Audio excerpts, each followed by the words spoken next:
Welcome to GameXplain's Countdown, where we list the top few best or worst things in video games. I'm your host, Andre Seegers, and for our first installment, we're talking Zelda. Specifically, my top 5 favorite openings in a Zelda game. For me personally, how a game starts is often one of the most important elements. A great opening hooks you right away and helps set the tone for the entire game, whereas a bad one could turn you off what might otherwise be a great game. Now, the Zelda games vary quite a bit, and they don't all have a consistent, clear-cut opening. But I'll be looking at the segments that start specifically from the very moment you start a new file up until whenever I feel the game starts in earnest. Let's get started. Number 5.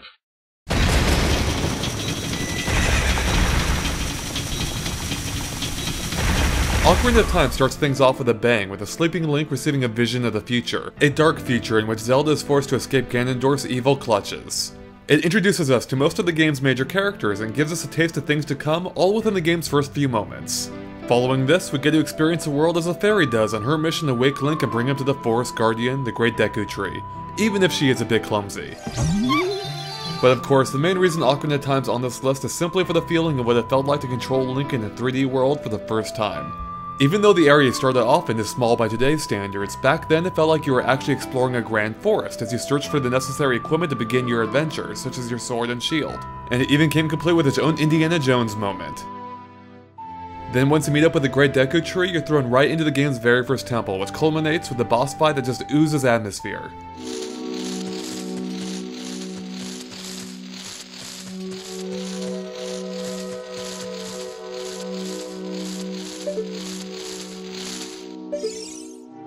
Though Ocarina of Time's opening may be a little slow at points, it's still one of Zelda's best, especially when you consider how it played at the time. And that's why it's number 5 on my list. Number 4. That's right, the original Legend of Zelda is number 4. Hell, it doesn't really even have an intro, and that's why it's awesome. It just throws you right into the action. I mean, just look at this. You have 3 different routes and a freaking cave to explore, all on the very first screen. And once you obtain your sword from that cave, should you so choose to, it's generally not much later that you'll stumble upon a dungeon. Inside, you'll tackle a host of enemies, solve some puzzles, and find a few new items, all before taking on a fierce dragon boss who's guarding the first of 8 Triforce pieces. Really, more happens in the first 20 minutes of The Legend of Zelda than in the first several hours of the more recent Zelda games. And that's why it's number 4. Number 3. Imagine this. After wrecking at sea and washing ashore, you awake in a strange bed, in a strange land where chain chomps are kept as pets and kids are strangely self-aware of their virtual reality. Pretty mysterious, right? Before long, you'll return to the beach where you were rescued to reclaim your sword. But then a strange owl appears and tells Link the only way to leave the island is by waking the Windfish? Link's Awakening is a game built entirely on strangeness and mystery. Hell, your next destination is even called the Mysterious Forest. And it's these mysteries that drive you through the entire game. I love that the game just throws you right into the thick of it, which is just as confusing to you, the player, as it is to Link. It sets a great foundation for what turns out to be a most mysterious journey, and that's why it's number 3 on my list. Number 2.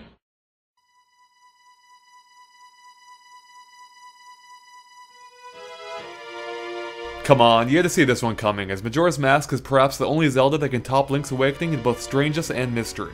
But it takes it even further by offering a dark atmosphere and a sense of immersion few Zeldas can match. The game begins with Link exploring a mysterious forest in search of an old friend, but things quickly go awry when a strange masked creature and his 2 no-good fairies assault Link and steal his ocarina, the same ocarina that Zelda gave to him in Ocarina of Time. As soon as Link awakens, it turns into an on-foot chase and attempt to get his possession back. During his mad dash, Link stumbles into a dark abyss where he sees all kinds of weird things. He does eventually catch up to the masked creature, who then puts a curse on Link, transforming him into a Deku Shrub.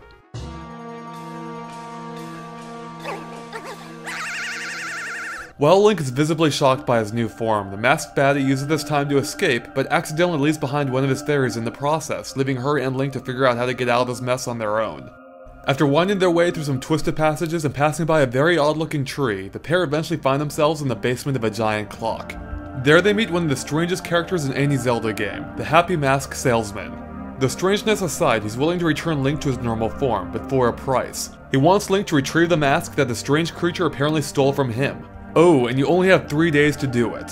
So in case you haven't been keeping track, that's a metric-ass ton of weirdness in a really short amount of time. And really, that's still just the first droplets of the mysterious deluge that is Majora's Mask. As over the course of the next 3 days, you'll explore a bizarre town with a host of strange characters.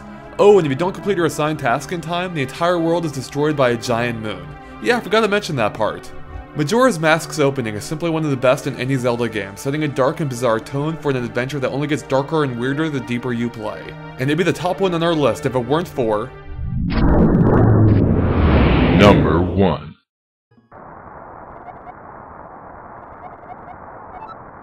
A Link to the Past begins during a dark and stormy night with a sleeping Link receiving a telepathic message from Zelda, who's being held captive in the basement of the castle. Link's uncle then mysteriously awakens and leaves the house, but not before warning Link not to do the same.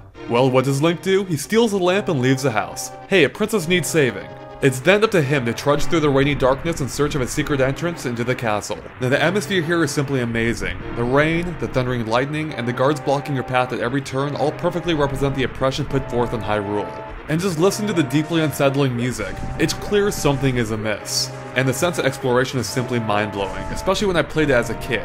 I really felt like I was on a covert mission to find the secret entrance and rescue the princess. Particularly since you had been expressly told not to by your uncle, and instructed to go home by the guards. It really felt like you were standing up for what was right, and this was just moments into the game.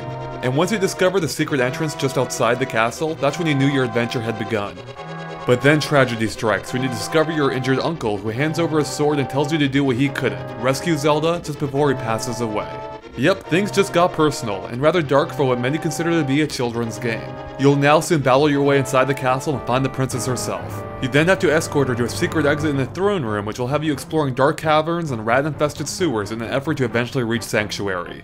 In a single word, the opening to A Link to the Past is epic. It fantastically sets the mood to the entire adventure while offering an unrivaled sense of exploration and discovery. Plus, how often do you get to save the princess within the first 30 minutes of gameplay? The opening to A Link to the Past isn't just my favorite for a Zelda game, but one of my favorites for any game ever. And that's why it's number 1 on this list. Thanks for watching, and make sure to stay tuned to GameXplain.com for more top gaming lists and other things gaming too.